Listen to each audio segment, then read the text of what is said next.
G'day out there, guys. Welcome back to episode 4 of series 3 of How You Going with Jason Owen. And tonight we're chatting to the winners of the Amazing Race 2021, Brendon and Jackson. They're absolute legends.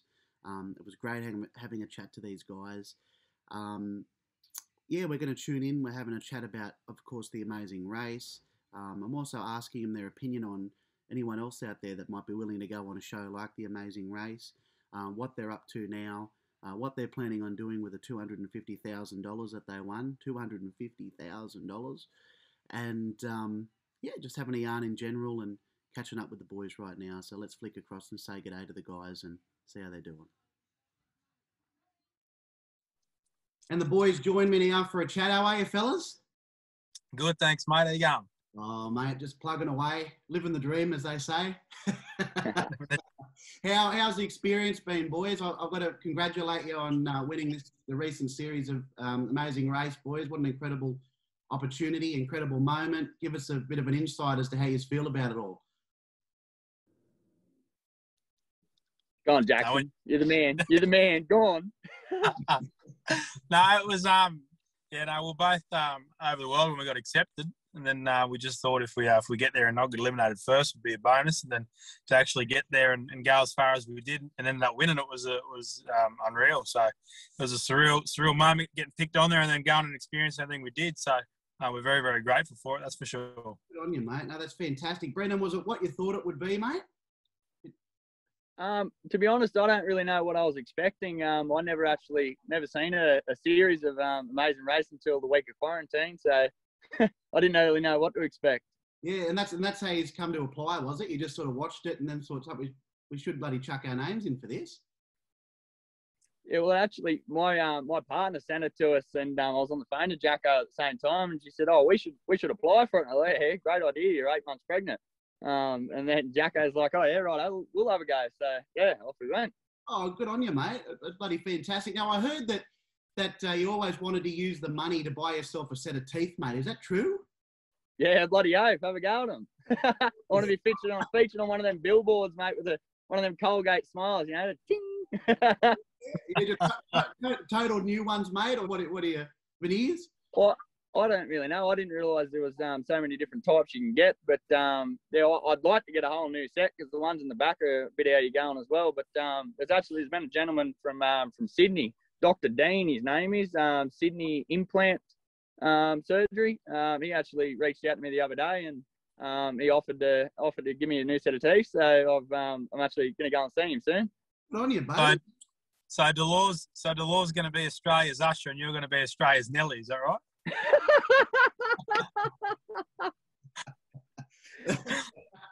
No, mate, 250,000. Was that what you won? Yeah, that's it. That's the amount.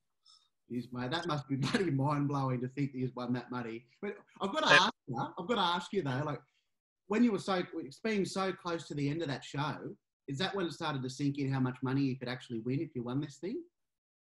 Yeah, it probably took. We wanted to go there and have fun and enjoy it. And I think the more we done that, the more we actually went successful. So until we got close to the end and we realised that we'll be able to make the top 3, and then when we did make the top 3, I thought we actually had a really good chance of winning. And then we won the leg in Sydney, and we just sort of said to each other, "Look, let's just keep this lead and don't give it up." And it wasn't until we were about a metre away from the mat that it actually started to think that we won it. So it was we just we didn't want to take it cheap, you know, especially with them Gold Coast girls behind you running up that hill. It wasn't over until your feet hit the mat, so we just wanted to make sure we got the job done first before we thought about celebrating. Oh, mate, it's unbelievable. And you both say you wanted to use the money to set up your families, buy a house, that kind of thing. Jackson, aside from a house, what else do you want to treat yourself to, mate? Because we know that Brendon wants to get himself some teeth. So what about you, brother? Yeah, that's a need as well. It's not a want for Brendon. So I want to set ourselves up, but there's a few little things we might have a splurge on. Probably not. Some of them are necessary. Probably a bit of a 0-turn mower or something like that. But the little things like that. And my partner wanted to get back into roping, so I'm trying to find a horse for her and a couple of things like that. But yeah, put the money aside for the moment, and if a property comes up and we can jump on it, and we'll do that. But yeah, I won't splurge too much, I think. No, good on you, mate. Good on you. And Brendon, you had a little baby, right? 4 days old when you first went for this show. Is that correct? Yeah, that's right. Yeah, so we had a little bub, and it was 4 days after he was born. I was on the plane heading out, so that was real tough. Mate, how long were you away for? I'm pretty sure it was about 8 weeks in total. That would have been hard, mate. Yeah, especially having no contact as well. That was it was real tough. Everyone kept asking us what was the toughest challenge that we had to face, and I think I can speak on both of our behalves here. It was definitely leaving our boys behind. I've got 2 little boys, and Jacko's got a little boy as well. So yeah, it was tough. Oh, it would have been, mate. You had no contact. They take all your contact phones and stuff like that away, don't they? Yeah, that's right. Yeah. So we had no contact. The only time we spoke to him was we got a video sent to us from him when we were at where was that, Jacko? Sunshine Coast. Yeah. That'll do. And then we won that Telstra pack and got the call back home then. Yeah, that was pretty unreal. Oh, mate, it would have been. And like, I know from experience myself that, you know, you go away from your family for so long, and growing up in rural areas and things like that as well, you know, like it's not easy to be away from your family because it's all you've got. You know what I mean? Like, yeah, 100%. It's not easy. Very true. It's not easy. So, mate, what do you reckon was harder, the Amazing Race or changing the nappies, mate?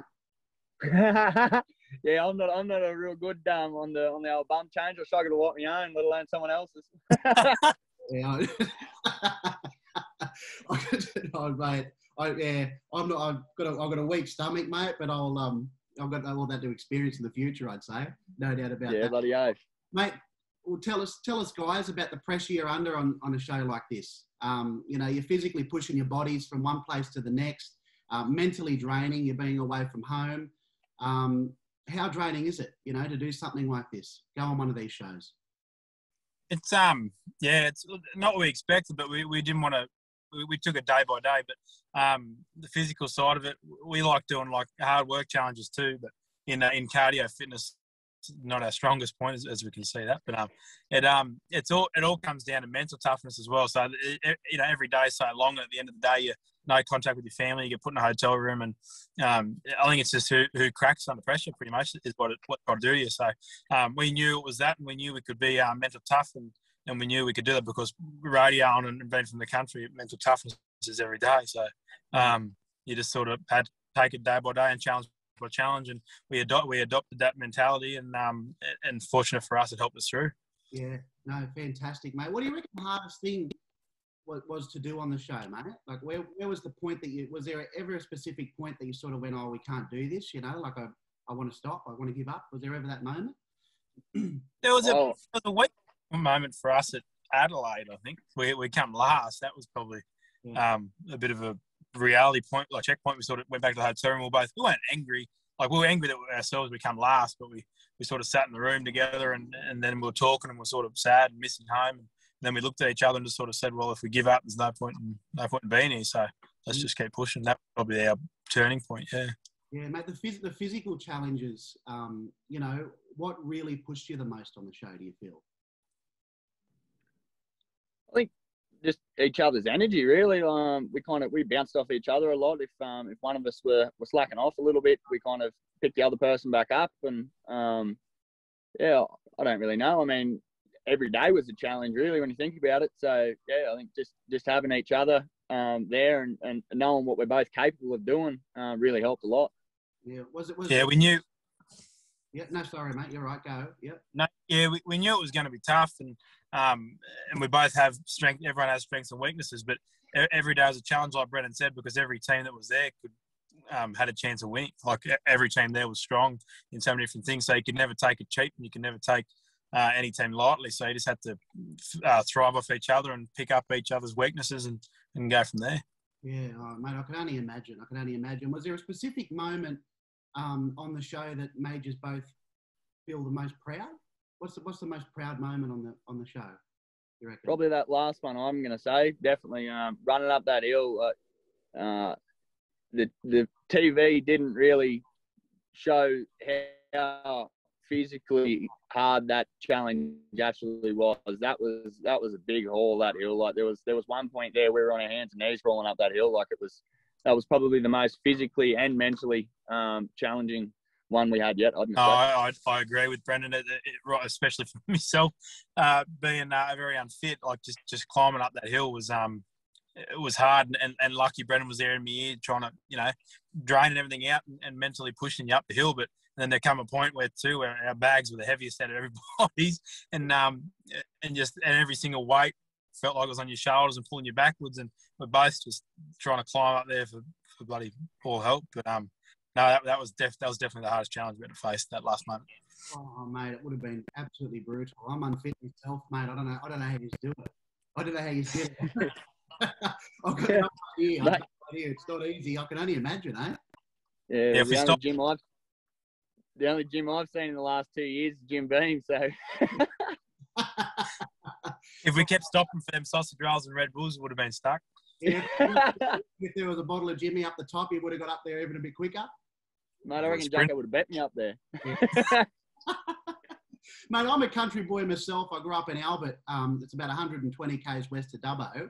I want to know how you kept the stress levels down competing on a show like this. I know you said, like country toughness, we grow up mentally, growing up in a different environment to what people in the city do. You reckon that that's what got you through it, just being sort of more strong-minded about reality of day-to-day life, being from the bush? I reckon it does it. Yeah, I'd just the things that country people go through. Like we've been through a drought in the last 8 years, and everyone just you got to stay positive about it, or else you go backwards. So when you, especially myself, work for an agriculture company and ran farmers every day, and same with Brendon, he carts cattle and sheep. We're around these people, and you actually adapt that positive attitude all the time because you have to stay positive. So for us, no matter how further down it throws you or how bad it gets, you just got to keep your chin up. And well, we always say keep your chin up, but we always say tuck your chin and work. So that's the only way you get things in life, really, is hard work. So but that positive attitude, especially rodeo, for us being around cowboys that are so mentally tough, and you've got to be tough to survive. So I definitely think it helped us because we weren't the most physical fit. The Gold Coast girls proved they were probably fitter than anybody. We just shown that mental toughness can overcome a lot of physical attributes that you don't have. Yeah, no, that's fantastic, mate. And my whole aspect of how you're going with Jason Owen, this online talk show, I started it through lockdown back in 12 months ago now, and it was mainly started for mental health awareness, just because people in dark times going through mental health problems, depression, you feel like you're on your own, so I started it to reach out to a few friends just to let people know that they're not on their own, being isolated in lockdown in their own houses, so forth like that. And it's led to different and bigger and better things, of course, over the last couple of years. I have my own charity called Doing It for Rural Aussie Kids that we go out and support rural families and rural children. And a question I wanted to ask, do you think that country folk are sometimes, not so much willing to reach out for help when they're under mental stress because they're proud? Farming families are proud. They're proud of what they have. They're proud of what they do. And I think also people outside of country areas expect farmers to be that. You know what I mean? Do you feel that farming folk are like that? You going, Brendon? Sorry, mate. My camera just paused. You're right. No, I do agree with you there. That is true. Like, I think country people are too proud to show exactly how they feel because it's a toughness thing and it's been bred into them for generations. So to try to admit that weakness is not a strong thing, but it's not a weakness. Like they battle every day and fight every day, and sometimes you just need to talk to somebody to get off your chest and whatever. And I think they should more often. And obviously your charity's doing that, which is fantastic because these kids that are growing up, a lot of them that are young, they've only ever seen tough times. It's only starting to come good now in certain areas. So for them, I think it's a proud thing. It's a sign of weakness not to give in, and just shows you how tough they really are. Yeah, no, it does, mate. It does. Have you guys got any challenging personal times, like in that aspect of it all, that you'd be willing to share with us? Being from rural areas. I'm big on the depression side of things. I went through a bit of a rough patch with a bad breakup, and my little boy in that. But it's tough, and like you said, country people try and push it aside and bottle it all up, and I mean, yeah, it's definitely tough. But if I can lend an ear to somebody or anything, like, I mean, it's definitely, it's not weak to speak. And I mean, I'm huge on positivity and just getting it out there and saying it now, only because I mean I've been through it myself and I know how tough it is. So yeah, if I can lend an ear to someone, I'm more than happy to. Yeah, good on you, mate. Absolutely. That's fantastic. It really is, and it's great to talk about that and let people in that, because I don't think it matters who you are. I think many people are they go through hard times in their life, regardless whether they're from the city, whether they're from bloody country, wherever it is. You know what I mean? And all different aspects. It could be someone's lost a few $1 million in a crop for the last 3 years, and whatever it might be. But it ain't weak to speak. You're 100% right. And I think people just, as long as that's pushed out there, I think that's just very important for people to know. Don't you agree? Definitely, 100%. Yeah, I definitely agree with you. That you got to talk to people, and everyone's going to go through tough times in their life. So you just got to try to overcome that. You got to have a good support crew around you and family. And it might not be me blood family, but a lot of my families aren't blood. Like a lot of my best mates and people that I talk to all the time to get through stuff, and they push you all the time and push you to your limits and make life enjoyable, and that's what it's all about. Absolutely, mate, 100%. So did you guys want to hold some type of auction to help raise money for farmers who are still trying to get back on their feet? From the last few years have just been horrific for many of them. Is that true? Is that the case? Yeah, definitely. My work, Nutrient Ag Solutions. We're an agriculture company, and we did think about that if we get them on style, we'll hold a bit of an auction. Myself and Brendon would like to get a few people and donate a few things, and ourselves we'll donate a bit of money as well to any way to support. And I know that we're going through good times now. We've had rain and everyone's got a harvest off and everything's going really good. But there is parts of Australia. We were up in Longreach in the race, and that's terrible up there. I thought everyone's had a bit of rain, and they've had nothing. It's a desert. And there's still plenty of places around Australia that are going through that still. So if we could try to donate something, we could find somewhere to give back to farmers that are struggling in them areas, we definitely want to do an auction and try to donate a bit of money, and hope everyone can get behind it and come and help us. And we haven't sorted out a date or anything yet, but I'm going to talk to Brendon, and we're going to sort something out in the near future and get it away, and hopefully we can give back. Yeah, that sounds fantastic, mate. Absolutely fantastic. The thing is, the way I look at it too, is that people in metropolitan areas, they don't have much of an idea because they don't go out there. They don't experience things like this, and I fully understand how they don't understand because they're not out there. But even in saying that, there's been floods in places now that have been in drought. There's been, inches of rain in central New South Wales, some parts of central Queensland, down in Victoria, South Australia, wherever it might be. But just because there's a bit of water in the dams and there might be some feed shooting through, that can't bring back all the machinery, the livestock that's had to be sold off to survive through the hard times. There's no money there to buy back to start again. You know what I mean? And that's a reality, isn't it? Exactly right. The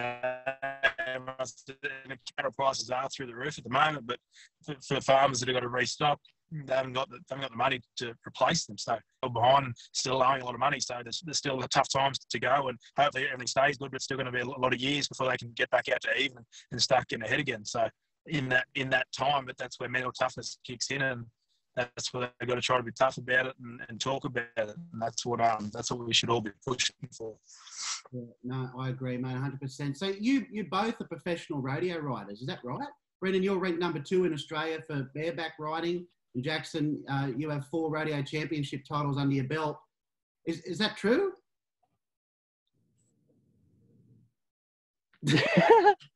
my camera keeps playing up. Sorry, boys. No, you're right, mate. Yep. You're breaking up a little bit on here, but I'm pretty sure people can still hear. So that's all that matters mainly. Yeah, right. You're both in the rodeo circuit. Yeah, that's right. Yeah, so I ended up finishing runner-up last year, and I'm currently leading the Australian title at the moment. We've still got a fair few months to go, but hopefully we can keep on keeping on and getting a few done, and hopefully, fingers crossed, no injuries. So that'd be good. Absolutely, mate. So you guys wouldn't by any chance know Josh Burks, would you? Yeah, I know Josh. No, Josh real well. I was with him on the weekend at Sydney Show. I'll be bugger. Well, he's my cousin, mate. You're joking. Yeah, I was going to say you poor bugger. First cousin, mate. He's my first cousin, and he's been on the radio scene for a long time, actually. And I thought when I seen this about you guys, I thought you've got to know him for sure. And you probably know Kirby and Bianca as well, the two sisters. Yeah. Unreal. I was telling Josh on the weekend about old mate going to fix me teeth, and he said, "Oh, geez, I might have to come in with you." No, it's bloody great, mate. But so, like, Jackson, for example, how have the rodeos been affected by drought, COVID, and difficult times like this, mate? What it's obviously they've been affected in some way, shape, or form, yeah. Yeah, we've only started to have them back this year. Last year, when COVID was in strength, all of them were shut, and mainly because the main sponsors of rodeos are pubs and clubs. So all the money that was posted, no one was there, and they couldn't sponsor it, and you couldn't have enough people there to run a rodeo. So that affected everybody, and everyone had to stay home. And which was, in saying that, a few people probably found it good. Everyone sort of got back to home and got a few things done and got everything sorted out. And once they've opened back up again, everyone's been we've had entries. Entries have been unreal, and the committees have put on great shows, and everyone's posted money again, and everyone's travelling down the road and making the effort. And there's a few new faces in the radio, so it seems to be picking up again, and it's unreal. It's good to get back to what we love. So guys, a lot of people want to sign up for these kind of reality shows, and I just want to ask you guys, and for other people that might be watching this that may be interested in signing up to something like The Amazing Race, what do they have to prepare for, and what should they expect, mate?